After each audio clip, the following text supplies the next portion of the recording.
Imagine you're on this brutal, rain-slicked, like 45-degree incline on the Marcos Highway heading up to Baguio City. Oh, man. I can already feel the cold just thinking about it. Right. The temperature is just dropping fast. You've got these giant commercial dump trucks blowing past you, throwing up sheets of muddy water. Absolute nightmare scenario. Exactly. Right. And you're navigating this total chaos on a motorcycle that, it literally produces less horsepower than a heavy-duty riding lawnmower. Yeah, which on paper sounds like a recipe for getting stranded on the side of a mountain. It really does. Yeah. And yet, against all logic, you aren't just surviving this climb. You're actually aggressively passing the trucks, carving through the traffic, and having the time of your life. It's a scenario that completely defies the whole modern spec sheet arms race we're so used to. Right, because we've been conditioned to believe that you need, massive displacement, liquid-cooled engines, traction control algorithms. Just to safely leave the city limits. Yeah, exactly. Which brings us to the core of today's deep dive. Welcome to Motion Garage, where we put the machines that move us under an absolute microscope. Glad to be here for this one. It's a really fascinating topic. Today, we are looking at a motorcycle that is causing a massive disruption in the riding community, specifically because of what it refuses to include. We are unpacking the Yamaha PG-1. The infamous PG-1. Yeah, and we've got a massive stack of sources for you today. Real-world endurance tests, 7-month ownership data covering thousands of kilometers, fierce debates from Reddit, and leaked engineering schematics for the highly anticipated 2026 155cc model. Which is huge news, but really the central question this machine forces us to ask is whether the stripped-down retro-styled scrambler is just, a clever fashion accessory for urban commuters. Like people who just want to look rugged at a coffee shop. Exactly. Is it that, or is it genuinely the ultimate budget-friendly, highly capable blank canvas that adventure riders have been waiting for? And to answer that, we have to start by looking at the current 115cc base model, which, as I know any pedantic gearhead will immediately point out, is actually a 114cc engine. We have to be accurate. But yeah, when you look at the raw numbers, it's a head-scratcher. It really is. We're dealing with a 114cc air-cooled, 4-stroke SOHC 2-valve engine. Right, a lot of alphabet soup there. So for anyone who isn't spending their weekends rebuilding carburetors in their garage, let's translate that. A 4-stroke engine simply means the piston completes 4 distinct movements to make power. Suck, squeeze, bang, blow. Yep. Pulls fuel and air in, compresses it, the spark plug ignites it to push the piston down, and then it pushes the exhaust gas out. It's the absolute standard for modern reliability. And the SOHC part, the single overhead cam design, that plays perfectly into that whole theme of mechanical simplicity. Because there's less moving parts up top, right? Exactly. Instead of having multiple camshafts and this complex array of moving parts at the top of the engine, there's just one spinning shaft. Just one. Yeah, just one shaft with egg-shaped lobes that push down on the 2 valves. One to let the fuel mixture in, one to let the exhaust out. Okay, but why stick to a 2-valve setup instead of a 4-valve? 4 valves would let it breathe better at high speeds, wouldn't it? It would, but by sticking to a 2-valve setup, Yamaha is prioritizing the velocity of the air entering the cylinder at lower engine speeds. Oh, I see. Yeah, a 2-valve engine physically restricts maximum high-end airflow, but it forces the incoming air to move faster at low RPMs. Which gives you that low-end punch. Precisely. It generates much better low-end torque. And that explains why the power output numbers look the way they do. It maxes out at 9 horsepower at 7,000 RPM, but it delivers 9.5 newton-meters of torque very early at just 5,500 RPM. Right, but 9 horsepower still sounds dangerously slow for modern traffic. It does, until you look at the other side of the physics equation, the mass. This motorcycle, fully loaded with oil and a full 5.1-liter tank of gas, weighs just 107 kilograms. Which is incredibly light. And that weight metric changes everything about how those 9 horses actually feel on the road. Because it's not dragging around a heavy steel frame. Exactly. In automotive engineering, horsepower only tells half the story. The power-to-weight ratio dictates the actual kinetic experience. So because the engine is tasked with moving so little physical mass, it doesn't suffer from parasitic drag. Yep. When you twist the throttle, the fuel injection system delivers an immediate, crisp response, and that low-end torque thrusts the bike forward with a really surprising urgency. It's like, the analogy I like to use is it's the difference between a draft horse pulling a massive wagon versus a greyhound chasing a mechanical rabbit. That's a great way to put it. Right. The Greyhound isn't necessarily stronger, but it has absolutely nothing holding it back. And Yamaha wrapped this incredibly light powertrain in a design language that they actually call minimal condensed. Minimal condensed. I love that term. It's very intentional. It exposes the mechanicals intentionally. You have the classic round halogen headlight, the rubber gaiters on the front forks to protect the suspension tubes. From rock chips and mud. Right. Exactly. And those aggressive 16-inch spoke wheels wrapped in block pattern tires, it just screams vintage off-road. But the aesthetic is deeply functional too. By stripping away all those large plastic fairings, they didn't just save weight. They engineered exceptional mechanical access. Which you need if you're out on the trail. Right. If you need to adjust a valve clearance or inspect the wiring harness on the side of a trail, everything is just right there in the open. But I'd argue the most crucial functional choice for its off-road aspirations is the ground clearance. Yamaha gave the PG-1 190 millimeters of clearance beneath the lowest point of the engine. 190 millimeters is massive for an underbone class bike. It's huge. It means you can hop curbs in the city or clear substantial rocks on a provincial trail without shattering the engine casing. One of our sources, a review from Motorcycle News, actually referred to it as a lubbock killer, a pothole destroyer. Oh, a hole destroyer, yeah. But high ground clearance forces the entire motorcycle upward. Right, which pushes the seat height to 795 millimeters. And in a market where the average rider's height might be around 5'4" or 5'5", a seat that tall can be highly intimidating. Oh, absolutely. If you can only get your tiptoes on the pavement at a red light, you usually feel incredibly vulnerable. It's a very common psychological barrier for new riders. I mean, on a standard 200-kilogram adventure motorcycle, if you're tiptoeing and the bike leans just 5 degrees off its center of gravity... You're done. The mass takes over. Exactly. Your calf muscles cannot fight the leverage and the bike is going down. However, the PG-1's 107-kilogram wet weight acts as the ultimate equalizer here. It really does. Even if the bike leans over at a stop, a rider can easily muscle it back to center with very little effort. It essentially removes the penalty for being short. So it looks rugged, it's remarkably light, and it won't tip over and crush your leg. But the part of this bike that really fascinated me and generated a ton of intense debate in our sources is how you actually ride the thing. Ah, the transmission. Yes, because it bridges this really weird gap in transmission technology. It uses a 4-speed, semi-automatic, constant mesh gearbox paired with a centrifugal clutch. Which sounds complicated, but it's brilliant in practice. So let's break that down for someone who only knows fully automatic twist-and-go scooters or standard manual motorcycles with a clutch lever on the left handlebar. Right, because there is no hand clutch on the PG-1. Not at all. The absence of a clutch lever is its defining characteristic. To understand how it works, we really have to separate the two jobs a transmission does. Disconnecting the engine from the rear wheel and changing the gears. Exactly. In a fully manual bike, your left hand does the disconnecting, and your left foot changes the gears. In the PG-1, the disconnecting at a dead stop is handled autonomously by physics. By the centrifugal clutch. Right. Inside the engine, there's a clutch drum filled with weighted shoes. Imagine one of those centrifuge rides at a carnival. The ones that spin super fast and stick you to the wall. Yeah, exactly. As it spins faster, the riders are pushed outward against the walls. Here, as you twist the throttle and the engine RPM rises, centrifugal force throws those metal shoes outward until they grab the inside of the clutch drum with friction material. Locking the engine power to the transmission. You got it. So when you're just idling at a red light, the engine isn't spinning fast enough to throw those weights outward. The clutch is naturally disengaged, and you just sit there. No need to hold a lever in. No fear of accidentally stalling the engine if you let go too fast. Which completely eliminates the biggest anxiety point for beginner riders. But once you're moving, it's not an automatic scooter. You still have a shift pedal at your left foot. Because it uses a constant mesh gearbox, the gears inside the transmission are always meshed together and always spinning. Right.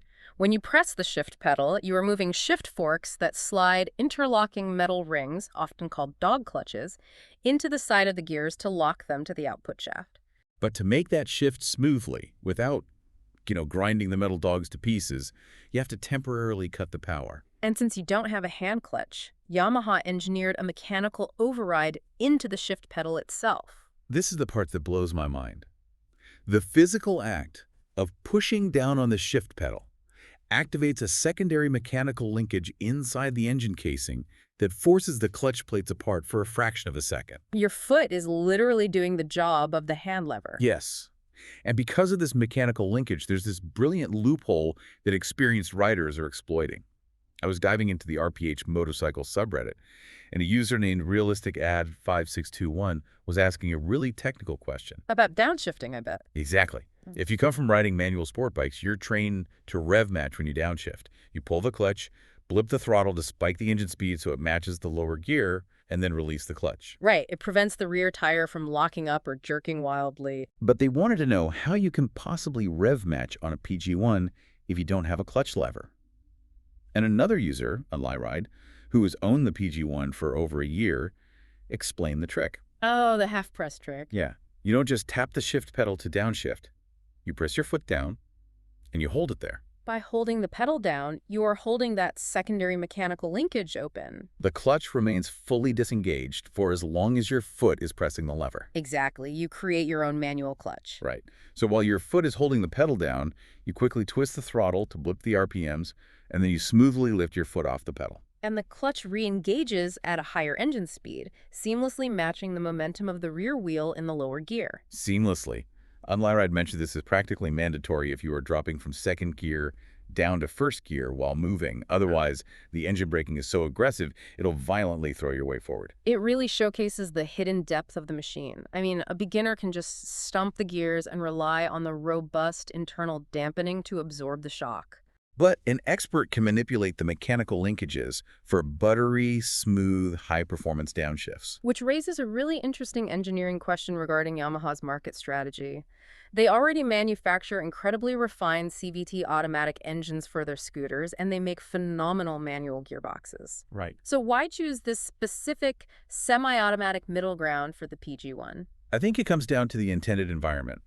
A continuously variable transmission, or CVT, relies on a rubber belt riding up and down two conical pulleys to change gear ratios. Which is fantastic for smooth city riding. It is, but rubber belts create immense friction and heat under high loads. If you take a CVT scooter onto a muddy, steep provincial trail, the rear wheel gets bogged down, the engine revs high, the belt slips, and it can overheat or snap entirely. And a CVT provides very little engine braking for going down steep hills. You are relying almost entirely on your brake pads. Exactly. But the constant mesh gearbox of the PG-1 provides a direct, mechanical steel-on-steel connection to the rear wheel. It won't slip in the mud, and it provides massive engine braking on steep descents. It offers the durability of a manual dirt bike, but strips away the exhausting chore of constantly pulling a heavy clutch lever in heavy stop-and-go city traffic. It is a highly intentional compromise. It is built for a specific pace, too. Multiple owners confirm that the top speed is a very relaxed 85 to 90 kilometers per hour. To match that, the braking system is incredibly analog. You have a standard hydraulic single-disc brake on the front wheel and a mechanical leading trailing drum brake on the rear. No ABS. A drum brake in the rear is often criticized by modern riders as ancient technology, right? Definitely. But it actually serves a specific off-road purpose. The brake shoes and springs are fully enclosed inside a metal housing. Which keeps the mud out. Exactly. Right. If you're riding through deep, gritty mud, a disc brake will get coated in abrasive paste, which grinds down the brake pads almost instantly. But a drum brake remains sealed and protected from the elements, ensuring consistent stopping power in terrible conditions, while also, keeping the manufacturing cost incredibly low. So we have an ultralight 114cc drum-braked semi-automatic retro bike that thrives on dodging potholes at 60 kilometers per hour in the city. But the ultimate test of any machine wearing block-pattern tires is taking it completely out of its urban comfort zone. This brings us back to that scenario you painted at the very beginning of the show, the uphill battle to Baguio City. Yes. We reviewed this highly detailed, raw documentary-style video from a creator named Melvin John TV. He loaded his PG-1 with a heavy rear top box, strapped bags to the bike, and embarked on this grueling ride from Angeles City in Pampanga all the way up the Marcos Highway to the high altitudes of Baguio. And for listeners who have never driven that route, it is a gauntlet that tests every system on a vehicle. You deal with massive, sustained elevation changes, unpredictable microclimates. And you're constantly fighting for space alongside heavily loaded commercial trucks that are just crawling up the mountainside. But the first major hurdle wasn't even the mountain, right? It was the thermal stress. Oh, yeah. By the time he hit Abagon, Girona, and Tarlac, it was 2.40 in the afternoon, and the ambient heat was just blistering. He actually had to pull into a 7-Eleven just to cool his own body down. And then he hit the legendary stop-and-go traffic in Urdaneta City, which is the absolute worst-case scenario for the PG-1's engine. Because it is air-cooled. Right. Modern liquid-cooled engines pump a mixture of water and coolant through jackets wrapped around the cylinder, pulling the heat out and sending it to a radiator where an electric fan blows heat away. Even if the bike is sitting perfectly still in traffic. Exactly. But the PG-1 relies purely on thermodynamics. The cylinder head is covered in metal fins that increase the surface area. As the bike moves forward, ambient air rushes over the fins and pulls the heat away. But in stop-and-go traffic under the afternoon sun, there's basically no airflow. The engine is essentially baking itself. The oil temperature must have been skyrocketing, yet the engine didn't seize, it didn't suffer from pre-detonation or knocking, and it didn't lose power. It just kept chugging along. It's bulletproof. But then, as he passed the vegetable bag Sacan in Velasas and entered La Union, the environment violently flipped. The sky went completely dark, torrential rain started falling in Tubao, and the temperature plummeted as the elevation increased. This introduces extreme thermal shock. Right, going from extreme heat to freezing rain. You have an engine block that was just subjected to peak heat, suddenly blasted with cold water. If the metallurgy of the engine casing or the cylinder head isn't manufactured to highly exacting tolerances, that rapid contraction can warp the metal, blow the head gasket, or crack the cooling fins. The fact that Yamaha's single-cylinder block handled this transition flawlessly speaks to decades of metallurgical refinement in their small displacement divisions. And once he hit the steep inclines of Marcos Highway, it became a battle of torque. Yeah, he's a full-size adult male, heavily loaded with luggage, sharing these wet, winding switchbacks with massive solid steel buses and giant dump trucks. To survive, he couldn't just casually cruise. He had to aggressively overtake these hazards on blind, uphill corners.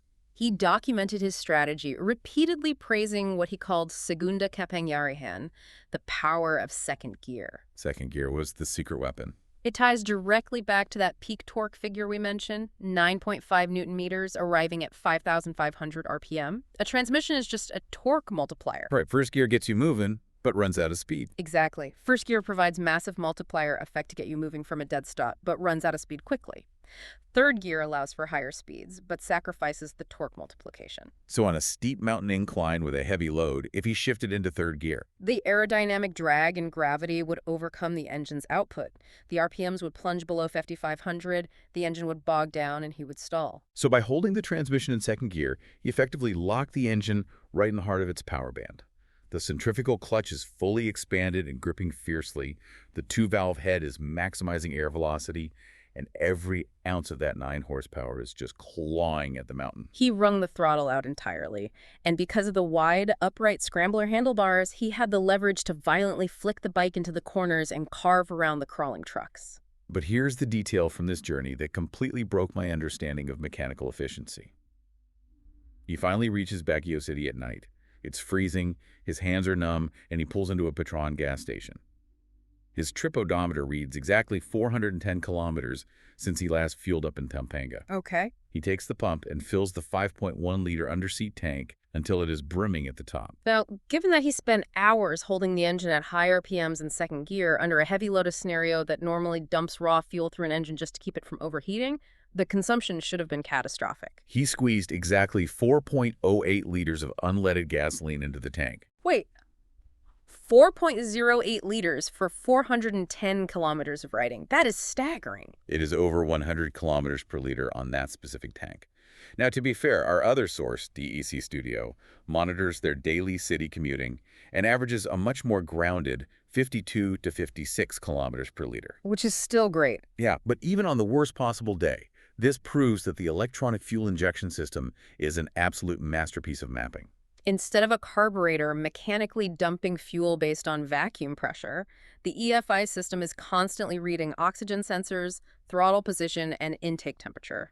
Just to inject the absolute bare minimum amount of atomized fuel needed for combustion, It is dialed in for absolute endurance. Which is incredible engineering. It really is. Hey, before we dig into the hidden flaws and the massive aftermarket upgrades for the PG-1, we want to invite you to officially join the Motion Garage family. We'd love to have you. If you're enjoying this deep dive and you're the kind of rider who geeks out over how EFI maps manipulate thermal dynamics, make sure to follow and subscribe to the Motion Garage channels on YouTube, Facebook, and the Spotify podcast. It helps us bring you more of these granular, highly detailed explorations into the machines you love. Because as heroic as the Baguio climb was, we cannot pretend the PG-1 is a flawless machine. Oh, definitely not. When you dig into the data from owners who have lived with this motorcycle every single day for over half a year, the warts definitely start to show. And some of them are incredibly frustrating. The showroom honeymoon phase always ends. A test ride around the block cannot expose the ergonomic and material compromises a manufacturer has to make to hit a budget price point. So what are the primary grievances after, say, 6,000 kilometers? Well, the first major issue directly contradicts one of its biggest strengths, the weight. Right. DEC Studio, after putting 6,405 kilometers on the odometer over 7 months, reported that the front end of the bike is distressingly light. In the city, a light front end makes steering effortless. Sure, but on an open provincial highway, when you were hit by heavy crosswinds, or when a massive 18-wheeler blows past you in the opposite lane, the wind blast hits the front of the bike and completely destabilizes the front wheel. They found it so sketchy that they actually recommend strapping heavy luggage or tools to the front rack purely to act as ballast to weigh the tire down onto the pavement. Just to keep the front end planted. Yeah, this is a complex interplay of physics involving aerodynamic drag, gyroscopic inertia, and steering geometry. The PG-1 has a specific rake and trail. Rake and trail, right. Rake is the angle of the front steering forks relative to a vertical line, and trail is the distance the tire's contact patch sits behind the steering axis. A long trail, like on a heavy cruiser, makes a bike want to go straight and resist wind deflection. But the PG-1 has a steeper rake and shorter trail for quick city agility. Furthermore, a heavy wheel acts as a massive gyroscope. Once it is spinning, physics dictates it wants to stay in its plane of rotation. Because the PG-1's front end is so light, it lacks the necessary gyroscopic mass and mechanical trail to fight off external forces. So a sudden gust of wind easily overcomes the inertia of the light front wheel. Right, causing it to deflect, which sends a terrifying wobble right up the handlebars to the rider. It is a terrifying feeling when the handlebars go loose at 80 kilometers per hour, and the complaints extend to the build materials, too. That low 82,900 peso price tag meant Yamaha had to cut corners in metallurgy. Owners report that the metal used for the rear brake pedal is shockingly soft. If you drop the bike on a trail, or even if you panic and stomp on the brake too hard during an emergency stop in traffic, the pedal arm will literally bend out of shape. That's not ideal. And then there's the lighting. The stock round halogen headlight is universally panned. Halogen bulbs rely on heating a tungsten filament inside a gas-filled quartz envelope. They draw a lot of electrical power but produce a weak, yellowish light. On unlit rural roads, the beam pattern is practically useless for spotting potholes or stray animals at speed. This points to the limitations of the bike's electrical stator, doesn't it? Absolutely. A small 114cc engine can only spin a small electrical generator. Yamaha likely utilized a basic halogen setup because designing a powerful, factory-integrated LED matrix requires more complex voltage regulators and heat sinks. Which would drive up the manufacturing cost. Yeah. The electrical gremlins don't stop there, though. The Reddit forums are flooded with complaints about the kill switch on the right handlebar. The internal copper contacts are notoriously loose or prone to corrosion. That's a classic budget bike issue. Riders report trying to start their bikes in the morning and getting nothing. Or worse, having the engine randomly cut out while riding over a rough patch of road because the vibration shakes the faulty contact loose. Many owners are giving up on warranty claims and just permanently bypassing the switch with custom wiring. But what happens if that faulty switch drains your battery overnight? You are in serious trouble because the PG-1 does not have a kickstart lever. The omission of a kickstart is highly controversial for a vehicle marketed as an off-road scrambler. On modern, large displacement adventure bikes, kickstarts are impossible. You physically cannot kick over a high-compression 1200cc engine. But on a low-compression 114cc engine, it's effortless. Exactly. By relying entirely on the electric starter motor and the battery, Yamaha saves a few kilograms of gears and shafts inside the engine case. But if your battery dies miles away from cell service on a muddy trail, you are completely stranded. You could try to bump start it by rolling it down a hill, dropping it into second gear, and letting the momentum spin the engine. But if you were in deep mud or sand, the rear wheel will just lock up and skid? Exactly. But the absolute biggest headache for daily riders, the one that requires serious time and money to fix, are the wheels. The wheels, yeah. Out of the factory, the PG-1 rolls on gorgeous 16-inch spoked rims. They look phenomenally retro, but they are tube-type tires. Now, there is a historical and mechanical reason for spoked tube-type rims on dirt bikes. Cast aluminum wheels are rigid. If you hit a massive rock at high speed, cast wheels can crack or shatter. Right. Wire spokes flex and absorb the impact, distributing the force across the rim. Furthermore, hardcore off-road riders like to air down their tires to very low pressures, sometimes down to 10 or 15 psi, so the rubber flattens out and creates a massive footprint for traction in soft dirt. And if you try that on a standard tubeless tire, The tire bead will unseat from the rim and instantly deflate. A heavy-duty inner tube keeps the air trapped regardless of the bead seal. I understand the hardcore dirt logic. I really do. Yeah. But the reality is 95% of these bikes are commuting on asphalt. Yeah. If you run over a nail on a Tuesday afternoon commute on a tubeless tire, you can just pull over, shove a sticky rubber plug into the hole from the outside, inflate it with a portable pump, and be back on the road in 5 minutes. It's very easy. But with a tube-type tire, a nail means an instant catastrophic flat. You have to put the bike on its center stand, remove the entire rear axle, take the heavy wheel off the bike, use steel levers to pry the stiff rubber tire off the rim, pull out the punctured inner tube, patch it with glue, and wrestle it all back together. And here's the kicker that owners are furious about. 16-inch inner tubes are incredibly rare. So rare. If you limp to a local provincial vulcanizing shop, they will have stacks of 17-inch tubes for standard underbones and 14-inch tubes for modern scooters. Finding a 16-inch tube in a rural town is like finding a unicorn. It transforms a minor 5-minute inconvenience into a complete logistical nightmare that ruins your entire day. So how are owners responding to this? This is where the concept of the PG-1 as a blank canvas goes into absolute overdrive. The aftermarket economy for this motorcycle is explosive. Owners are spending vast sums of money re-engineering the bike to fix Yamaha's compromises. Like, to fix the tire issue, users are undertaking extreme modifications. On the RPH Motorcycles subreddit, OnlyRide detailed the process of converting the PG-1 to a 17-inch tubeless spoked rim set. Oh, wow. Yeah, this involves buying custom 17-inch aluminum hoops, custom heavy-duty spokes, machining the hubs to accept tubeless sealing tape, and buying new 17-inch tires. Do you know the cost? Upwards of 25,000 pesos. That is a phenomenal amount of money. When the base price of the motorcycle is 82,900 pesos, spending 25,000 pesos just on the wheels means you're investing nearly 30% of the vehicle's total value into a single modification. It's wild. Furthermore, moving from a 16-inch wheel to a 17-inch wheel changes the final drive gear ratio, making acceleration slightly more sluggish. And it completely alters the calibration of the speedometer gear on the front wheel, meaning your dash will now display the wrong speed. It is a massive undertaking. Now, OnlyRide also shared a brilliant cheaper hack. They sourced used cast magnesium wheels from a Yamaha Sniper 135, an older, sporty underbone. Oh, that's clever. Through some clever spacer machining, they retrofitted these tubeless wheels onto the PG-1. It cost them 9,000 pesos. They openly admit that cast mag wheels on a retro scrambler look jarring. It's an acquired taste, but they gladly traded the vintage aesthetic for the peace of mind of tubeless reliability. And the engineering workarounds continue. To mitigate the missing kickstart and monitor battery health, owners are installing aftermarket USB chargers like the QWIG 100W or the Chigi TR100 directly to the handlebars. Right, these units feature integrated digital voltmeters, so you can watch your battery voltage in real time and spot a failing stator before it leaves you stranded. But a Reddit user pointed out a truly genius use case for the QWIG charger specifically. It has a reverse charge protocol. Yes, I saw that. If you leave your ignition on and drain the motorcycle battery completely, you don't need a jump start. You can take a high-output 100-watt power bank from your backpack, plug it into the USB port on the handlebars, and the system will reverse the current, trickling power back into the motorcycle's main battery. In about 5 minutes, you have enough juice to fire the electric starter.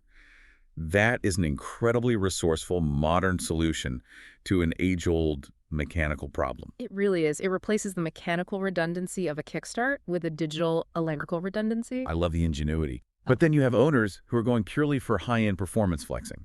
User Remarkable Major 5361 mentioned seeing PG-1 builds loaded with so many premium accessories that the total value of the bike skyrocketed to 200,000 pesos. 200,000 pesos. People are unbolting the stock rear suspension and installing genuine Öhlins rear shocks that cost 46,000 pesos alone.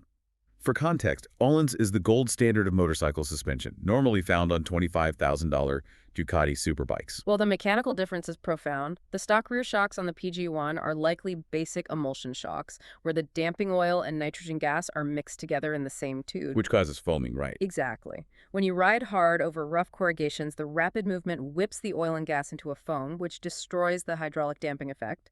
The shock simply stops absorbing bumps and turns into a pogo stick. But a 46,000 peso Öhlins setup Utilizes a piggyback reservoir design.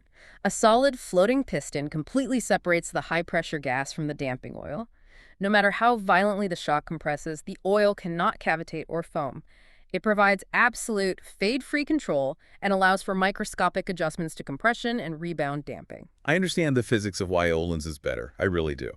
But I have to push back hard here. We are talking about a motorcycle that produces 9 horsepower. Fair point. If you buy an 82,900 peso bike, and then you spend 46,000 on shocks, 25,000 on custom 17-inch rims, thousands more on retrofitting a projector LED headlight, swapping out the weak brake pedal, and rewiring the faulty kill switch. You're spending a fortune. At what point does this stop making sense? Are you actually buying a good motorcycle, or did you just overpay for a Yamaha badge on a rolling frame that you essentially have to finish building yourself? It is a totally valid economic critique, but we have to analyze the psychology of motorcycle customization here. This phenomenon is not driven by rational spreadsheet-based economics. It's emotional. It is driven by the desire for mechanical intimacy and modularity. Modern motorcycles are increasingly closed systems. True. If you buy a highly refined $15,000 adventure bike, it is perfect off the showroom floor, but you cannot modify it easily. The electronics are locked behind CAN bus networks, and the bodywork is a puzzle of integrated plastics. And the PG-1 offers the exact opposite. Exactly. It uses a rudimentary twin down-tube steel frame. It is mechanically transparent. Yes, the soft brake pedal and the weak halogen light are aggressive budget cuts by Yamaha, but those compromises are what kept the initial buy-in price accessible, and they intentionally foster a massive aftermarket ecosystem. So Yamaha provides a bulletproof engine and a solid geometry and leaves the rest to the rider's imagination. Bolting an Öhlins shock onto a 9-horsepower bike isn't about setting lap times. It is about the visceral joy of taking a wrench to your own machine, feeling the tangible difference in handling, and creating a motorcycle that exists nowhere else in the world. It is the ultimate expression of the blank canvas. So the flaws aren't bugs. They are features for the tinkerer. I can respect that. But this debate over value, refinement, and raw capability naturally bridges us to the most fiercely contested topic in this segment. The CT125. Exactly. Because Yamaha did not invent the retro scrambler underbone. They are aggressively stepping into a territory that has been ruled by an absolute titan for decades. We have to break down the battle between the Yamaha PG-1 and the undisputed benchmark, the Honda CT125. You really cannot critically evaluate the PG-1 without understanding the machine it was explicitly engineered to disrupt. The Honda CT125 casts a massive shadow over this entire market. As our source from AKA Moto details, the CT125 isn't just a motorcycle, it is a lineage. It traces its DNA directly back to the original Honda Trail Cubs of the 1960s bikes that farmers, hunters, and postmen used to cross roadless terrain. The modern CT125 carries that heritage forward with an incredible level of engineering refinement. And that refinement dictates a very different engineering philosophy compared to the Yamaha. The core structural difference lies in the frame architecture. The Honda CT125 utilizes a heavily reinforced backbone frame. Imagine a single massive spine of stamped steel running from the steering head, swooping low under the rider and extending to the rear wheel. Right, the engine is suspended beneath this spine. It creates an easy step-through design, but to make it rigid enough for off-road abuse, Honda had to overbuild it with thick steel and heavy gussets. The Yamaha PG-1, on the other hand, uses a twin down-tube cradle frame. 2 tubular steel pipes run down from the steering head and physically wrap underneath the engine, cradling it. Which mechanically means a very different ride. A twin down-tube frame is inherently more rigid and resistant to torsional twisting when you are slamming the bike through deep ruts or landing a small jump. It gives the Yamaha a sportier, more aggressive handling characteristic on the dirt. However, the Honda's heavy backbone frame, while perhaps a bit more flexy under extreme stress, contributes to a much heavier overall weight, which translates to an incredibly planted, plush, and stable ride on long-distance touring. The engines tell a similar story of divergent philosophies, too. The Honda features a 125cc engine compared to Yamaha's 114cc, but Honda tunes their engine specifically for pulling power. Right, the CT125 produces significantly more torque lower in the rev range. It is designed to be loaded down with 50 kilograms of camping gear on its massive integrated steel rear rack and just tractor its way up a mountain path without breaking a sweat. It feels luxurious, smooth, and bulletproof. But it comes at a cost. The Honda CT125 is significantly more expensive than the PG-1. Because of that premium positioning, Honda offers a polished, flawless experience right off the showroom floor. The fuel mapping is buttery smooth, the suspension absorbs harsh impacts with a refined dampening stroke, and the fit and finish of the switchgear and plastics are top tier. Yamaha went the completely opposite route. They undercut Honda on the price tag by stripping away the luxury. The PG-1 feels raw, mechanical, and almost agricultural. It embraces a scrappy underdog utility. It lacks the massive rear cargo rack of the Honda. But it compensates by coming equipped out of the box with much more aggressive block pattern tires that dig into mud far better than the Honda's dual sport rubber. So it forces a fascinating decision for the consumer. You have roughly $1,900 to $2,500 to spend on a mini adventure bike. Do you invest in the Honda CT125? Buy into decades of proven heritage, unmatched long-distance refinement, heavy-duty cargo capability, and flawless factory finish. Or do you embrace the Yamaha PG-1? Saving money up front to buy into a raw, aggressive, highly rigid twin-tube chassis that you can rip apart in your garage and rebuild with wild aftermarket parts to reflect your exact personality. It is the classic battle of premium integration versus accessible modularity, and the competition is incredibly healthy for the industry because it forces both manufacturers to adapt. Which brings us to the final, most explosive piece of data in our deep dive today. What if Yamaha decided they were tired of just being the raw, cheaper alternative? What if they wanted to completely close the refinement gap, inject a massive dose of high technology, and completely dominate the segment? That is exactly what the leaks are suggesting. We have prototype sightings and schematic leaks from international industry sources like Future Bike Zone and 17.00 AM detailing the impending release of a 2026 Yamaha PG-1. And it features a terrifyingly potent heart transplant, a 155cc engine. Bumping the displacement from 114cc up to 155cc in a chassis this small is not a mild mid-cycle refresh. It completely rewrites the operational envelope of the motorcycle. And it's not just a bigger cylinder. The leaks suggest a total paradigm shift. This engine is heavily rumored to be liquid-cooled. We talked earlier about the thermal shock the air-cooled fins survived on the Baguio trip. Liquid cooling changes that completely. Moving to liquid cooling introduces water jackets inside the engine block, a mechanical water pump driven by the engine, a thermostat, a radiator matrix to dissipate heat, and an electric fan. It adds a layer of complexity and weight. But it allows engineers to manage the internal engine temperatures with microscopic precision. Because the temperature is strictly controlled, they can dramatically increase the engine's compression ratio and advance the ignition timing to extract massive amounts of horsepower without fear of overheating and destroying the piston. But the real star of the show, the technology that will absolutely blow the Honda CT125 out of the water, is the inclusion of Yamaha's VVA variable valve actuation. This is technology pulled directly from their aggressive R15 sport bikes and high-end NMX scooters. For you listening at home, this is the holy grail of engine design. We mentioned earlier that the current PG-1 has a single camshaft with fixed egg-shaped lobes that push the valves open. In traditional engine design, engineers are forced into a terrible compromise. If they shape that camshaft lobe to open the valves just a little bit, the air flows fast and you get amazing low-end torque for crawling through mud or pulling away from traffic lights. But when you hit the highway and the engine is screaming at 8,000 RPM, those small valve openings choke the engine. It simply cannot suck in enough air and the power flatlines. conversely, if they shape the lobe to smash the valves wide open for massive high-speed horsepower, the air moves too slowly at low speeds, and the bike bogs down off the line like a slug. You cannot have both until you introduce VVA. Variable valve actuation fundamentally solves this physics problem by placing two completely different camshaft profiles on the exact same spinning shaft right next to each other. It is absolute mechanical wizardry. Here is how the leaked specs say it will operate in the 2026 PG-1. When you are commuting in the city or navigating a rocky trail, the engine's rocker arms are riding on the low-speed cam lobe. It provides that snappy, torquey response. But the instant the digital tachometer hits exactly 7,400 RPM, the bike's ECU sends a voltage signal to an electronic solenoid mounted in the cylinder head. In a fraction of a second, the solenoid fires a metal pin sideways, locking a secondary rocker arm onto the high-speed, aggressive cam lobe. The engine literally shifts its own breathing geometry on the fly. The valves are suddenly pushed open wider, and they stay open longer.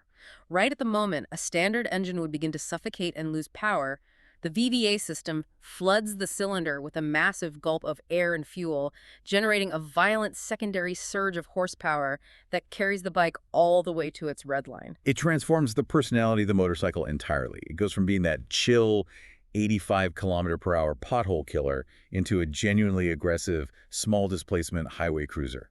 The VVA technology ensures it has the low-end grunt to climb Baguio, but the top-end horsepower to comfortably overtake traffic on multi-lane highways without being blown backward. And the modernizations don't stop at the engine block.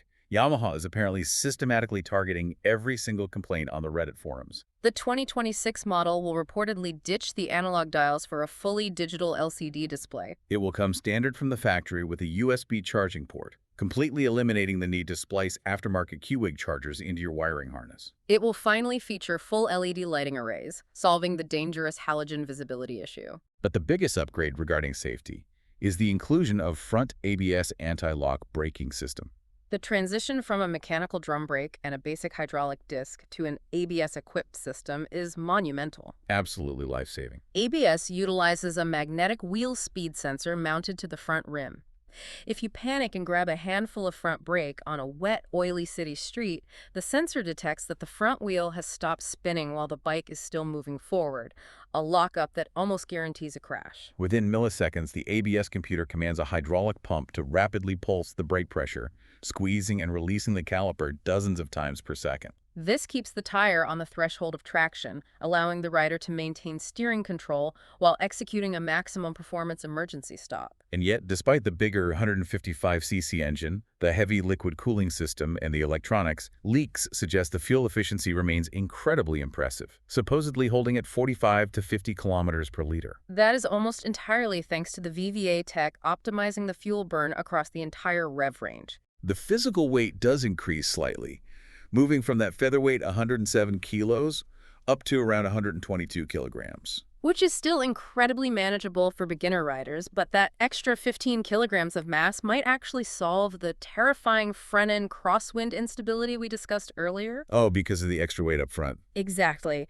The added weight, particularly from the radiator and coolant positioned at the front of the frame, will provide much-needed gyroscopic stability and aerodynamic inertia to plow through turbulent air on the highway. It sounds like an absolute engineering triumph. Yeah. They took the spunky, raw, slightly flawed little scrambler, sent it to a high-tech engineering university, and gave it an adrenaline shot. It's an incredible evolution. But I have to raise a massive philosophical question here, and this is something I want you, the listener, to really chew on. If Yamaha adds fragile liquid cooling radiators that hang off the front of the frame, complex digital LCD screens, electronic VVA solenoids hidden deep inside the cylinder head, and highly pressurized ABS hydraulic pumps, Doesn't that completely murder the exact, simple, analog, easy-to-fix charm that made the 114cc model so beloved in the first place? Exactly. Think about it. If I drop the current air-cooled 114cc bike on a rock in the middle of a trail, maybe I bend a shift lever. I can bend it back with a rock and keep riding. But if you drop a liquid-cooled 155cc bike on that same rock and smash the radiator, All the coolant bleeds out into the mud. I cannot ride it. The engine will melt itself in 10 minutes. If a VVA solenoid fails because of electrical corrosion, I cannot fix it with a basic wrench on the side of the road. I have to plug a diagnostic laptop into the bike. it is a profound philosophical shift. You are highlighting the exact razor's edge that Yamaha is trying to balance on. By introducing this level of complexity and weight, they are undeniably abandoning the pure, blank canvas agricultural roots of the original design. They were stepping out of the scrappy underdog ring and walking directly into premium high-tech adventure territory. They are building a Honda CT125 killer, but they are losing the soul of the PG-1 to do it. They're making a calculated gamble. Yamaha is betting that the modern consumer, despite romanticizing the idea of analog simplicity and trailside repairs, ultimately values their own life more. When push comes to shove, consumers want the safety net of ABS in the rain, they want the visibility of piercing LED headlights at night, and they want the massive highway capability of a VVA-equipped 155cc engine so they don't get run over by commercial trucks. The market demands perfection, and perfection requires complexity. Which brings us to the end of our massive deep dive today.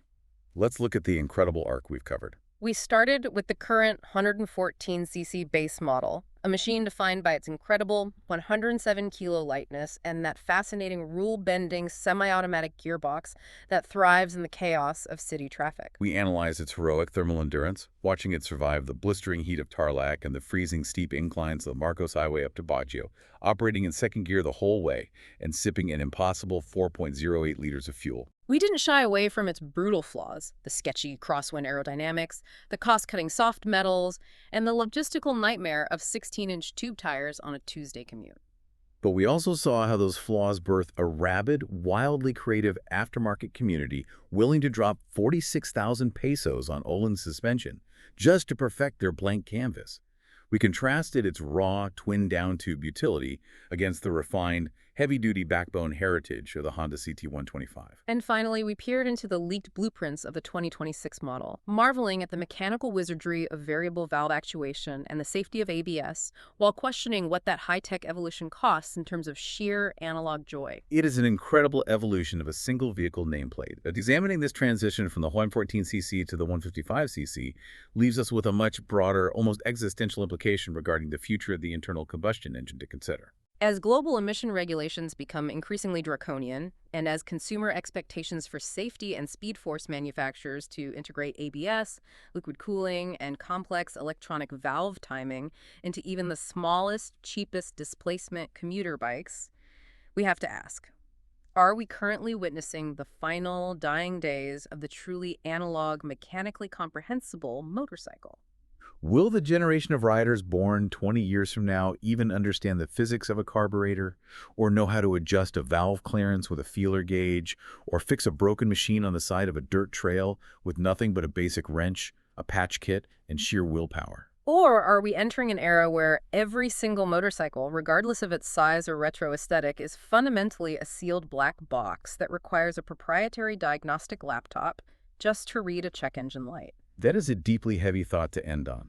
We went looking for an analog rebellion with the PG-1, but perhaps the digital tide of progress is simply too massive to hold back forever. The supercomputer is inevitably plugging itself back into the motorcycle, whether the purists want it or not. It's an inevitable shift. If you want to keep exploring these massive mechanical shifts, and you want to be there when we tear into the next incredible machine, please make sure you follow and subscribe to Motion Garage on YouTube, Facebook, and on the Spotify podcast.